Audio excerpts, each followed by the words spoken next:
You're listening to the Law of Attraction Radio Network. The secret to well-being is discovering the power that is your birthright, the power to create a happier, healthier life, drawn from our own vast internal resources. Join Jules and her guests as they gently guide you to shift your perspective from the familiar negative to the divinely connected, a place that will not only positively impact your world, but possibly shift the planet. It's all right here on Law of Attraction Talk Radio. Well, welcome to Law of Attraction Talk Radio. I'm Jules from beautiful Southern California, La Quinta, California, out in the desert in the summer months. And we're going to be experiencing some delightful hot weather. And I get to cheat a little bit because there's nothing like going to the gym in air conditioning when it's 110, 115 outside. And it's really nice because I get to go exercise with all my girlfriends around here. So anyway, we've got a tremendous show. We have got none other than Dr. Dennis Kimbro.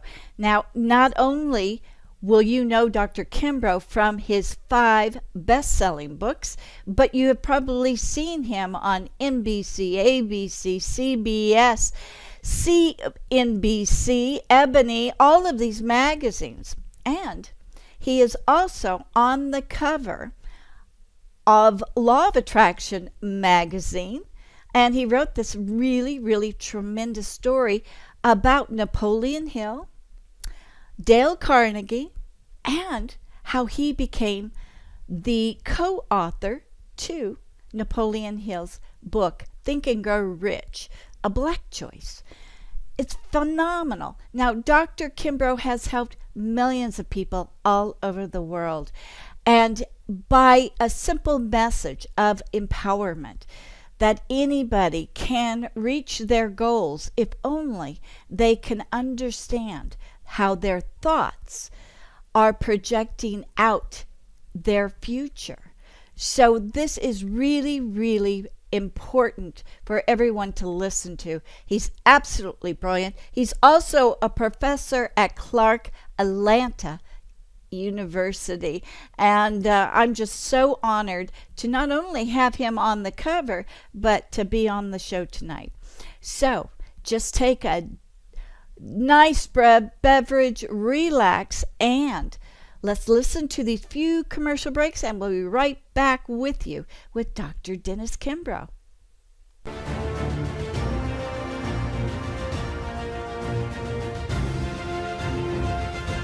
It's here, it's hot, and it's a must read. It's the science behind the Law of Attraction magazine. Every issue brings you great articles and in-depth how-tos from all your favorite Law of Attraction experts, authors, scientists, and medical professionals. Go to lawofattractionmagazine.net. That's lawofattractionmagazine.net.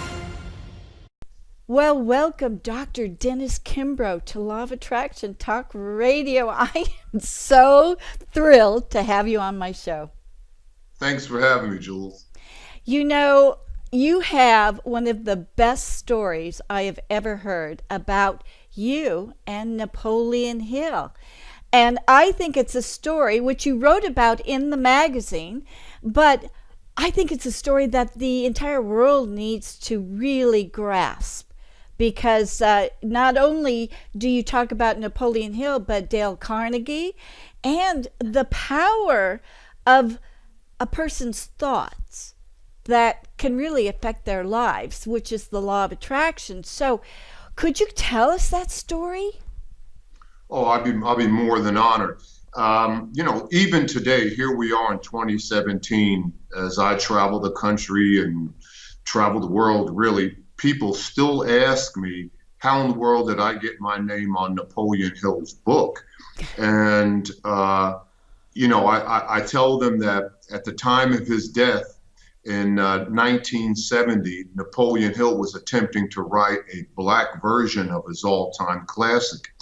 And that by itself gets people wondering, okay, who is this man, Napoleon Hill?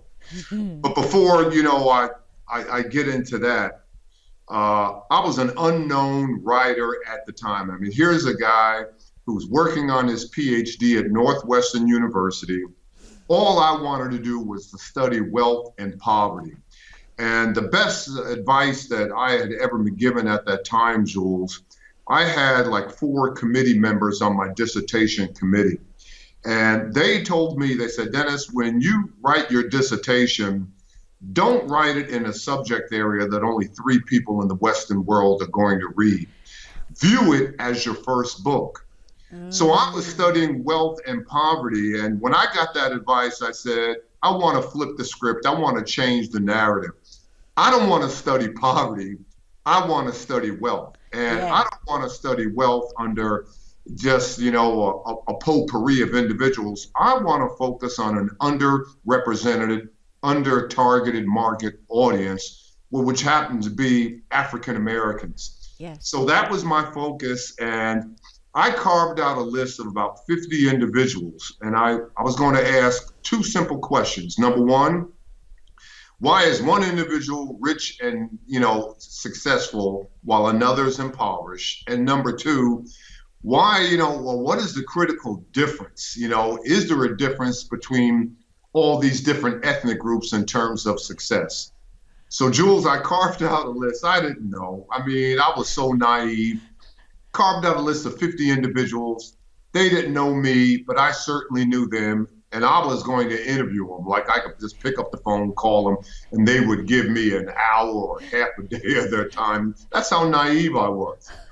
Well, believe it or not, I did get in contact with the 50, and I said, well, let me throw it out for another 50, another 100. And before you know it, I had stories and interviews with all of the game changers in the Black community. The title of my book was What Makes the Great Great. That was going to be my first book. Oh, wow. I don't know if you remember this individual at the time. His name is Scott DeGarmo.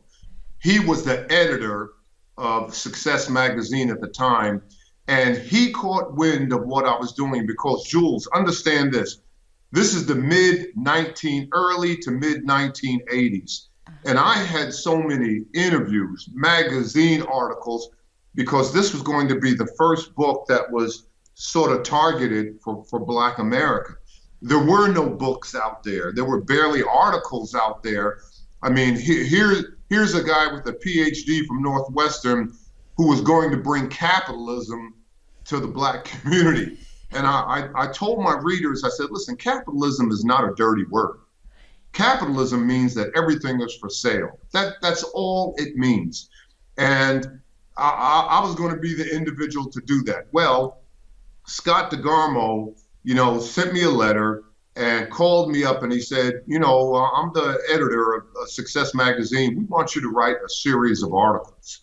And I said, sure. I said, better than that, why don't you take a look at my manuscript? Again, showing how naive I was at the time. Take a look at my manuscript and pull anything out that you want. Well, he said, no, Dennis, we want you to write the article. We like your writing style. So I wrote a series of articles and, I didn't have a title at that time, but one of those articles made it to the desk of W. Clement Stone. Now, for your viewers out there and your readers out there, W. Clement Stone was one of the wealthiest individuals in this country. At the time, he was the Bill Gates of his time. And one of the articles made it to his desk, and he called me up. I had just returned home from interviewing Earl Graves, the publisher of Black Enterprise magazine. The plane lands, go home. I see on my answering machine, I hit the button, and he says, young man, we heard about you. When can you come to Chicago? I would like to meet you. Well, the next day I returned the phone call. I had no idea what W. Clement Stone had in mind. But Jules, to be honest with you, I was dead broke at the time. I mean, I had a wife, 3 small children, and we were living off the earnings of my wife, who was an accountant, because I was doing this full time. Oh, wow. I had worked in corporate America for a pharmaceutical company. I had left the pharmaceutical company. I was doing consulting on the side, and I was really robbing Peter to pay Paul. I was making a dime do the work of a dollar. Well, I returned his phone call. We set up a time when I was going to fly to Chicago. My wife was going to go with me. And I go to Chicago and I walk into Stone's palatial offices on the outside of Chicago, Illinois. He's surrounded by his lieutenants. I have a seat, and he says to me, he says, and now this is November 4th, 1986. He says, young man, we heard about you, and we have a proposition for you. And I said, what is that? Again, don't have the slightest idea what he had in mind. He says, we want you to finish, update, and complete a book. And I said, what book? He reached across his credenza, pulled out the last 100 written pages of Napoleon Hill, dropped it in my lap. He said, this book. And I got a pause.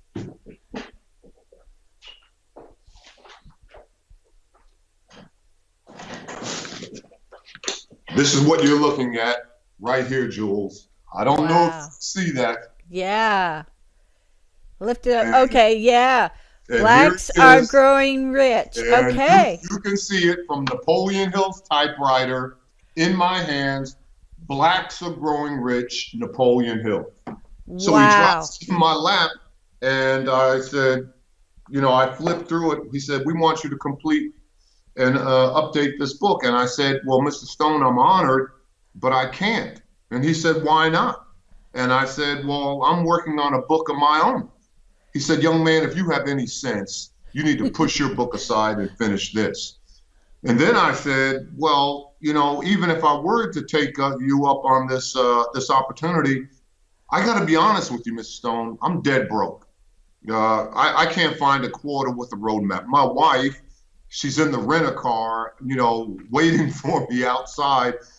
I've taken every dime that I've had and placed it in this project. If you give me some type of financial support.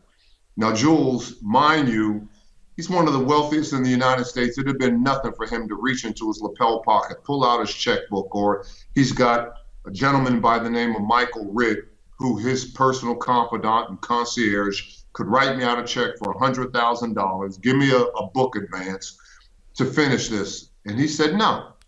He said, young man, we're not going to give you a dime. He says, I don't know if you know the story about Napoleon Hill and Andrew Carnegie, but when Hill asked Carnegie for financial support, Carnegie told him, no, we'll just pay you for expenses, but I'm not going to compensate you for your time. But young man, if you really want to find the answers to your questions, why one person is rich while another is wealthy, why one individual is successful while another one fails, it is in this laboratory that you must find it. Wow. The only thing that he gave me, Jules, was a medallion, and I have it on my dresser upstairs. He said, young man, whoever I've given this medallion to, whose ever hand I've placed this medallion into, they have never failed to reach their goals and objectives. Wow. And I'm so glad that, hey, he did that at the time, because, I have been all over the world, and I don't care what your experience is.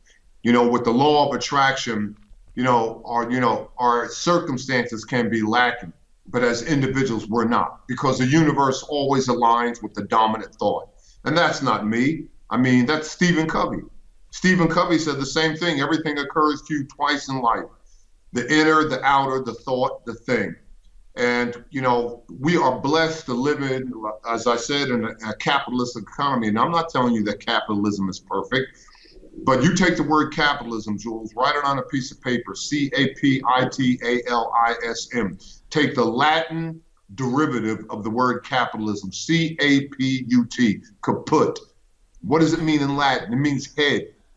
We don't live in a society that is divided between rich versus poor, or black versus white, or liberal conservative, male versus female, but we do live in a society that is divided between dreamer versus non-dreamer. And as Napoleon Hill said, people get in trouble in life not because they wanted too much. They get in trouble in life because they settled for too little. So that was November 4th, 1986. And you fast forward the videotape to 1991, when I finished that book, and I was invited to the Napoleon Hill Foundation annual board meeting.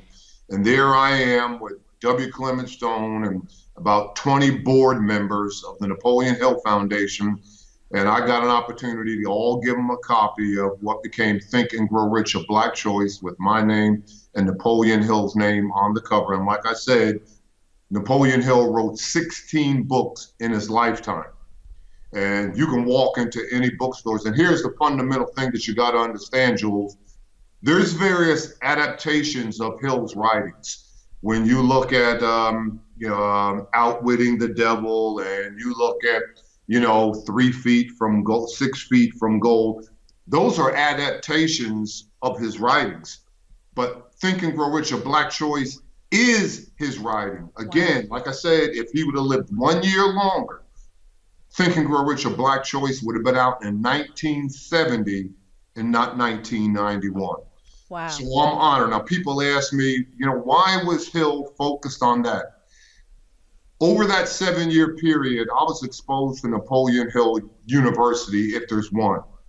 Michael Ritt, who was, like I said, his personal concierge, traveled with Napoleon Hill. And whenever Napoleon Hill had a presentation to give, or whenever he was on the radio, it was the task of Michael Ritt to tape that conversation, to tape that presentation. And they had the audio tapes of all of his presentations. So here I am, and I'm listening to an audio tape of Hill giving a presentation in downtown Chicago in the late 1950s. It's called Science of Success. And he gives this 2-hour presentation at a hotel downtown Chicago, late 1950s. And after the presentation, Hill opens up for Q&A. And there's a woman in the audience, and she has a question, and she says, Dr. Hill, these principles that you espouse and these principles that you share, will they work for anybody? And Napoleon Hill, in his Socratic method, he says, what do you mean anybody? And she says, well, without regard to race, creed, or color. And here's Hill, late 1950s Chicago, and he says, let's get one thing straight. Let's be real clear about one thing right now. There is no such thing as race. Can you imagine a white gentleman from southwestern Virginia, born and raised, late 1800s, saying this in downtown Chicago in the late 1950s? There is no such thing as race. Wow. That is a powerful statement, and that is a powerful testament. And that was the mindset of Napoleon Hill at the time. Wow. So there is no distinction. Anybody, everybody on this planet has the potential to create their desires. Without a doubt. We are all connected. There's only one mind. And, as I tell, I teach, I'm a business school professor, and I tell my students all the time that mindset matters. And there's only 2 people in the world. Number one, the individual that's looking at his or her goals. And number 2, the individual's looking at the obstacle that's stopping them from reaching their goals and objectives. Mindset matters. And the greatest gift that we've ever been given is the ability to change our mind. And arguably, the absolute greatest gift is the passionate, committed mind, because, Jules, the passionate, committed mind cannot be defeated. If the passionate, committed mind could be defeated, there'd be no Oprah Winfrey. There'd be no Bob Johnson of BET. There would be no Mark Zuckerberg of Facebook. There would be no Chad Hurley of YouTube. There would be no, Jack Dorsey of Twitter. And, we have all been, again, going back to what I say in my books, I didn't choose to be here and you didn't choose to be here. The bottom line is that we were chosen. So the critical and entrepreneurial question, here we are in 2017, is if we lived the normal life, and what is a normal life? 30 to, 32,000 days on earth. That's all we get. That equates to 75 years. The critical question is, when are you going to place your fingerprints on life? Time isn't running out, but our life is. And, making a difference in society is the number one aspect that we should be focused on. Wow. That was powerful right there. Okay, so I got goosebumps from everything you said.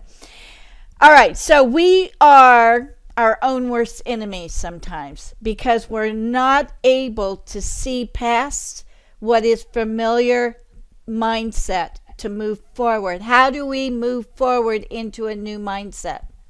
By being true to your devotion, by protecting your devotion from interruption. Again, we live in here it is 2017, and now we live in a society driven by social media. And like I said, when Chad Hurley came up with YouTube, when Reid Hoffman came up with LinkedIn, when Zuckerberg came up with Facebook, when Kevin Systrom came up with Instagram, they came up with these social media platforms to change the world, not for people to latch on and to gossip. When they came up with these platforms, they were hoping that somebody would give adequate drinking water to a remote village in Africa. They were hoping that somebody would find a way to give little elementary school children in Bangladesh uniforms so they can continue their education. It is all about mindset. And you got to protect your devotion from all interruption. The average individual in our society, Jules, gets 4 ideas a year, any one of which, if they have the guts, the fortitude, the courage to chase their dream, would make them financially independent. Now, financial independence is different for different people. You know, for one individual, it might be billionaire. I got to be a billionaire. For another individual, it might be another $50 a month. You know, it is different for different people, and you can't put your level of financial freedom on another individual because they're all going to one road. And what is that one road? What Napoleon Hill says, peace of mind. When the Bible says, blessed are the peacemakers, it doesn't mean that, okay, me and Jules, we had a fight, now we kiss and make up. It doesn't mean that. It means blessed are those who have peace of mind. And what is peace of mind? It is the absence of all negative emotions, fear, anger, jealousy, hatred, guilt, greed. And you will not have peace of mind if you aren't true to your devotion, if you aren't certain in uncertain times. When Napoleon Hill came up with his 17 attributes and his 17 principles for success, he said the only reason why he came up with the big 4, and what are the big 4? Number 1, definiteness of purpose, mastermind, applied faith, and going the extra mile. The only reason why he came up with those 4, you know, is to get you to focus on 5 through 17. And definiteness of purpose is the key, Jules. We all have, a desire that we want. Right. People would ask me all the time, well, Dr. Kimbro, what is the difference between a regular desire and a burning desire? We have 50 million desires. My wife has a desire, she wants to paint the house. I have a desire, I want to get the cars detailed. You might have a desire, okay, here we are in June, you're already thinking about who's going to make the cover in November, December. Well, we all have desires. But Right. when Napoleon Hill talks about a burning desire, what is a burning desire? A burning desire is unlike any desire. It is an inner candle. It is an inner flame that under no circumstances can be extinguished. And though the worst may go before you, Jules, people may laugh, people may scoff, people may ridicule, people may say that you're crazy. You will use their ridicule and you will use, their laughter to go ahead and propel you forward. That is a burning desire. A burning desire is, I don't care, this brick wall, this door, I am going through. And though you may laugh and you may ridicule, I will use your laughter to propel me to reach my goals and objectives. I was placed on this earth for this one moment in time. That's a definiteness of purpose. And when you place your definiteness of purpose, this one thing I will do before anything else, you are successful. Get the original Think and Grow Rich by Napoleon Hill. He tells you within the first chapter that he mentions this burning desire more than 30 times to get you to focus in on that.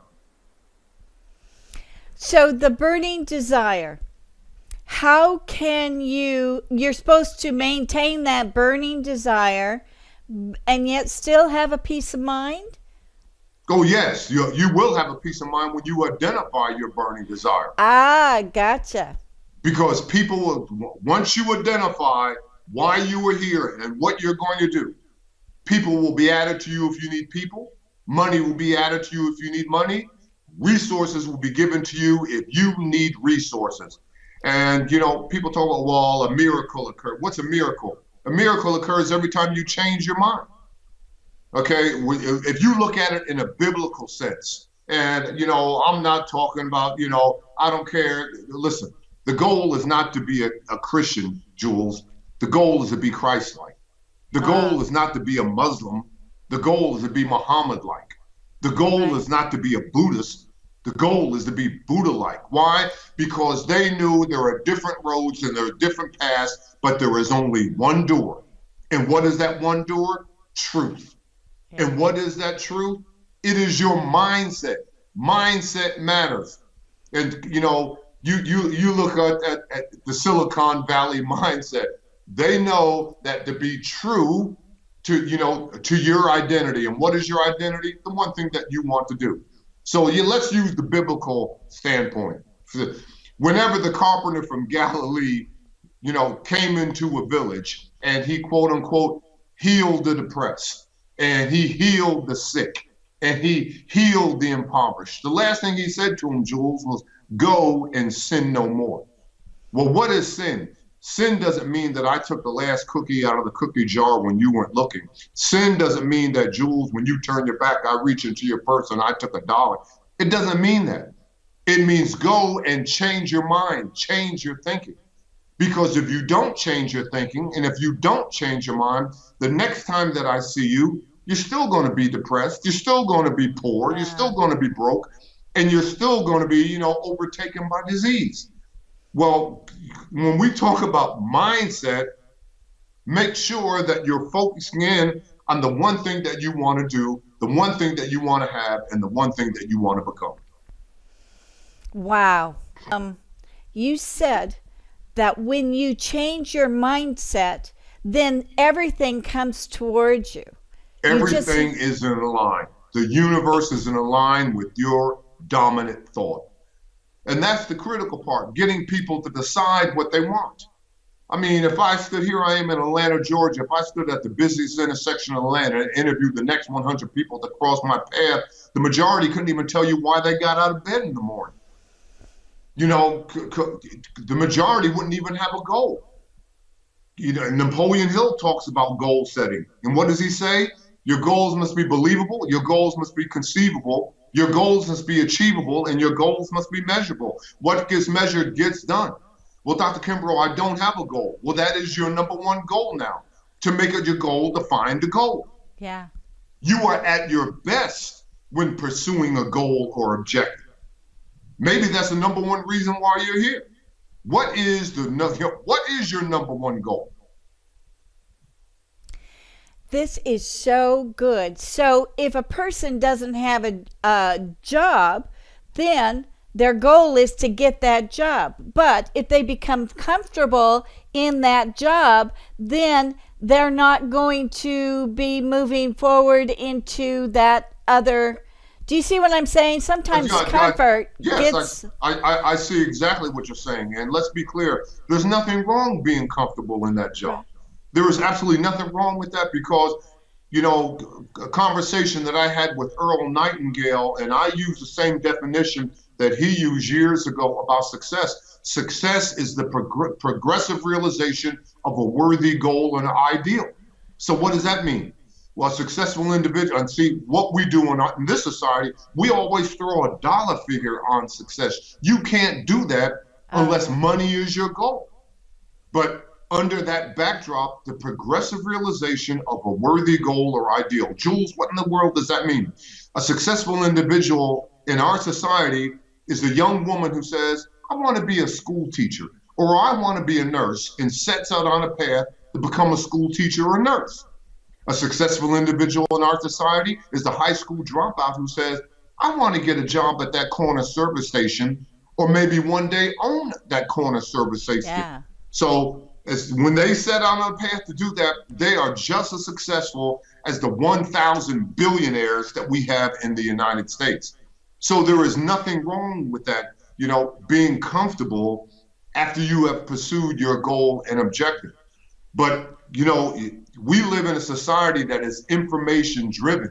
So anything, Jules, anything can be improved upon when we take in information. And I see what you're driving at. We've got to constantly improve upon, take in new information regarding our vocation. I have a sign in my classroom that reads, if you don't read, if you don't study, if you don't grow, if you don't develop, if you don't go to the seminars, and if you don't go to the conferences, and if you don't take good notes, someone out in the universe will.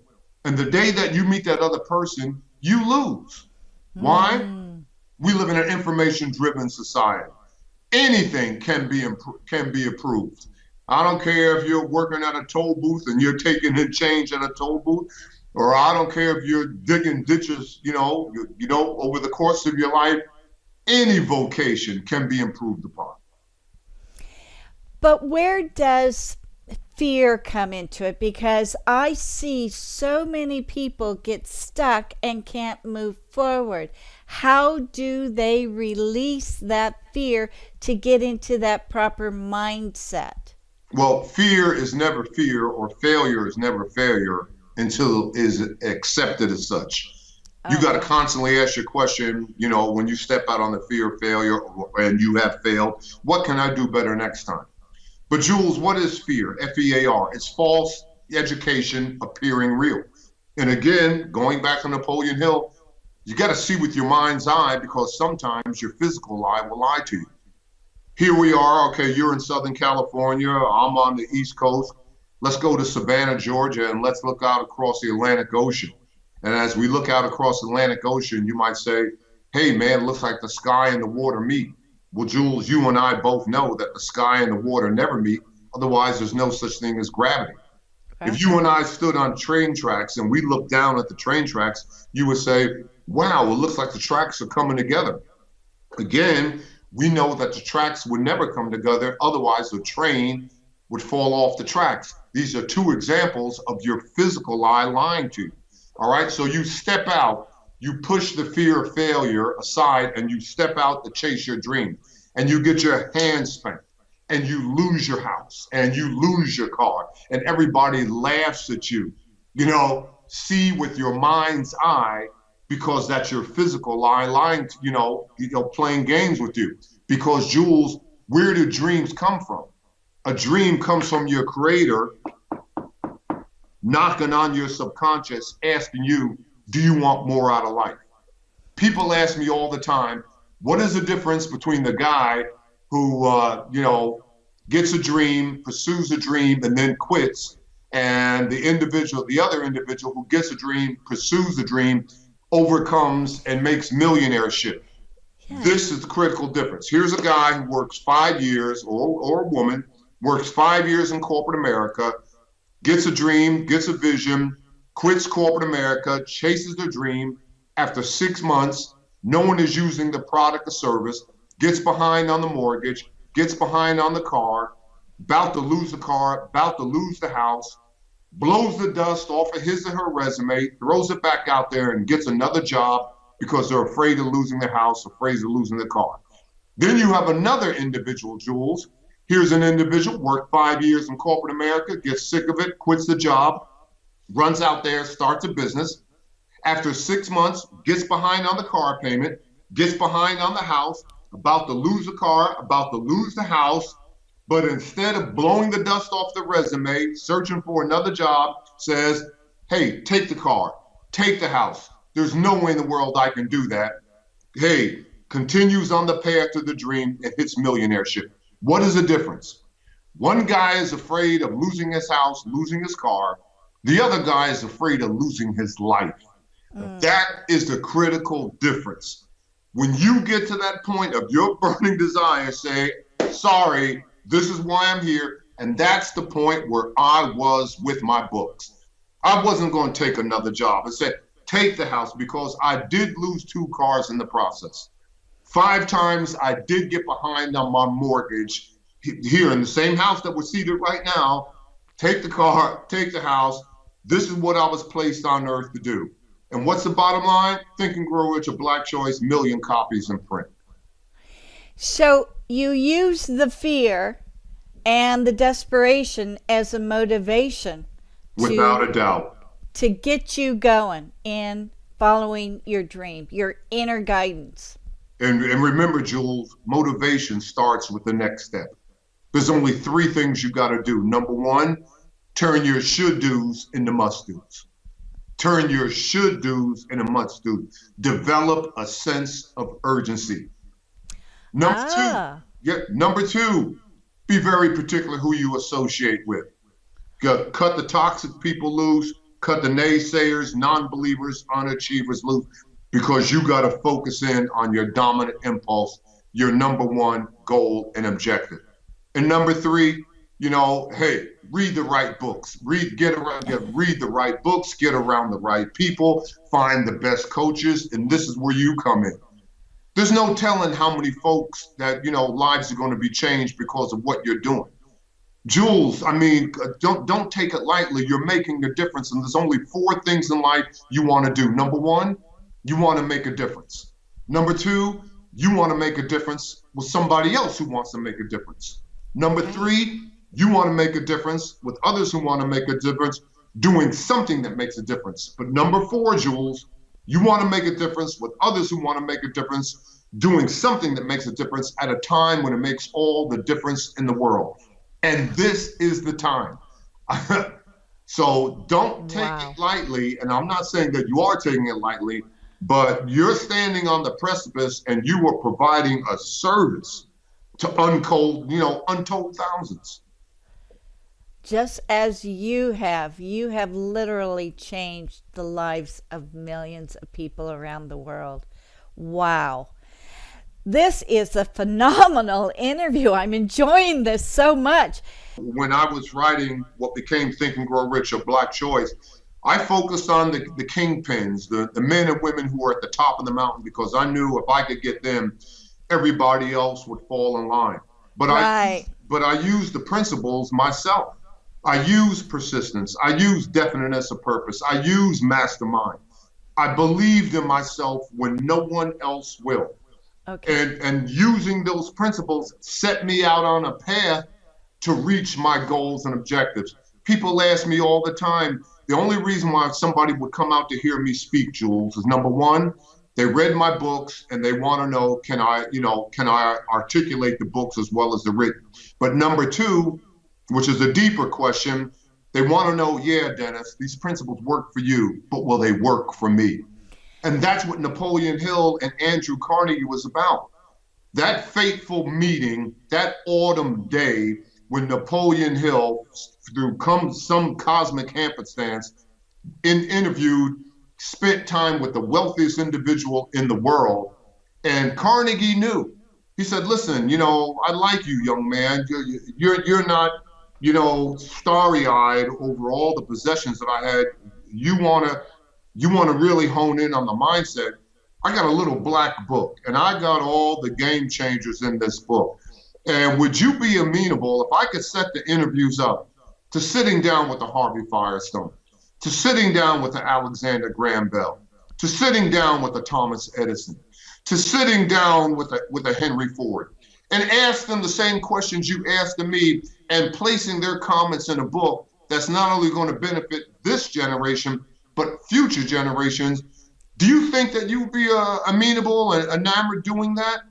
And Hill immediately said yes, and the rest is history. And the thin thread that we're connected, that's how I latched on this thin thread. The thin thread that you're connected, that's how you latched on it. Because when you talk about law of attraction, that's really the first time on a mass scale. Yeah, I know there were other writers. Here I am in my study, and I got the books here right now. Orison Swett Marden. Imagine this, Jules. Orison Swett Marden. He wrote 110 books and pamphlets in his lifetime. You're in my study right now, and I got 65 of his books and pamphlets in my study. I'm probably the last individual to interview his oldest sibling who died, Mary Martin Fitch, his oldest daughter. I had a phone interview with her from her, Staten Island home. This one thin thread, because we had, stepped out on faith and we pushed fear aside, and we made sure that this thin thread is now a cable that future generations could latch on, maybe, arguably, to reach their goals and objectives. So does it work? Yeah, it'll work if you work it as an individual. That's the key. You have to work it. Yeah, you have to work it. And there is nothing precocious or pretentious about our Creator. People say to me all the time, well, that's, our Creator testing you. Well, why in the world would your Creator want to test you? Your Creator gave you the dream. And like I said in the article, yeah, if the system's rigged, it's rigged in your behalf. And all you got to do is step out on faith. And there's two types of faith: faith in self and faith in others. And if you're going to bet the ranch, do what these high-flying achievers and peak performers did: bet the farm on yourself. Wow, that is so good. Let me ask you something, because I know Dale Carnegie was a very, very wealthy man. Very wealthy. And he was into capitalism. And that, as well as Napoleon Hill, that just shows that they want everybody to prosper, because if everybody prosper, then they'll prosper more. Is that how they thought? Oh, without a doubt. And like I said, Napoleon Hill wrote 16 books. Again, this was number 17. He wrote 16 books and so many articles, so many pamphlets. And I was exposed to all of his writings. And even after Law of Success and Think and Grow Rich, the original Think and Grow Rich, he self-published a lot of his books. But he was becoming more and more metaphysical in his writings and in his leanings. And same thing with Andrew Carnegie. Carnegie said, yeah, he was the wealthiest individual of his time, but never forget Carnegie's words. He said, the man or woman who dies wealthy, dies rich, dies without dignity. You're there to give it away. And he wasn't talking about his money, Jules. He was talking about his thoughts. He was talking about mindset. Everything that I have learned in the process, because you take all the quote unquote trappings of success away from me, I will go ahead and attain it again in a matter of time, in a matter of years. Henry Ford said the same thing. So we live in a society in which the rich get richer. Sure, they get richer. Why? It's not because of their financial net worth or whatever. It's because of their thinking. And people ask me all the time, we live in a country, and Jules, there's no financial deficit in this country. There's a spiritual deficit in this country. Yes. Change your mind and change your life. Change your mind and change your world. There's no poverty unless, damn it, you think poverty. There's no scarcity unless you think scarcity. Everything occurs to you twice in life, the inner and the outer. So, come on, man. Connect the dots. The first shall be last and the last shall be first. So what in the world does that mean? The physical that you have first, put last. And the mental that you have last, place first. Wow. So for those people who are angry at the very, very wealthy and think that they're not sharing, perhaps that they have the wrong perception? Oh, without a doubt. And that needs to be corrected. And Jules, it's the same thing that you've gone through. You got to become somebody before you be somebody. If you would have looked at me 7 years ago, I was very cocky. I was very full of myself. Why? I had a fancy PhD from one of the top top colleges in the country. But you look at me now, very humble. You know why? Because I have grown. I have developed. I'm not the same individual. And the same thing with Hill and the same thing with Carnegie. When Hill had finished Law of Success, a lot of Carnegie's confidants were still around, and they saw Napoleon Hill, what he was doing with his money and everything, and I have no problem sharing this story. Hill still had some growing to do. He became a quote unquote instant millionaire when Law of Success was published, And what did a young Napoleon Hill do, with his earnings? He didn't buy one Rolls Royce, he bought two. And a confidant who knew Carnegie at the time, he approached Napoleon Hill and said, young man, didn't you learn anything in the years of your study? So he still had some growth and development to do. The Bible says, complete thy noble task. And what is thy noble task, Jules? At least show up. At least blow the dust off your resume. At least try. At least step out on faith. At least take a chance. We are here, and I talk about, not to be better than anybody else, but to be better than what we were yesterday. To be better, to take in the information, to grow and to develop. That's why we are here. Wow. That is exceptional. Oh, wow. We are almost out of time. I can't thank you enough. The words that you spoke to us today has, I just know, changed the life of many, many people who are listening. I can't thank you enough. This is exactly what they needed to hear today. And you are wonderful. Thank you. And thank you for taking the time and doing the article and being on the cover. I just feel so blessed. Thank you so much. I am so blessed to know you, Jewel. Keep doing what you're doing. Call me anytime. God bless. Thank you, sir. Thank you so much for joining us. We'll be back next week with another great show from Law of Attraction Talk Radio. If you'd like to comment on tonight's show, send an email to jules@loaradionetwork.com and have a great week.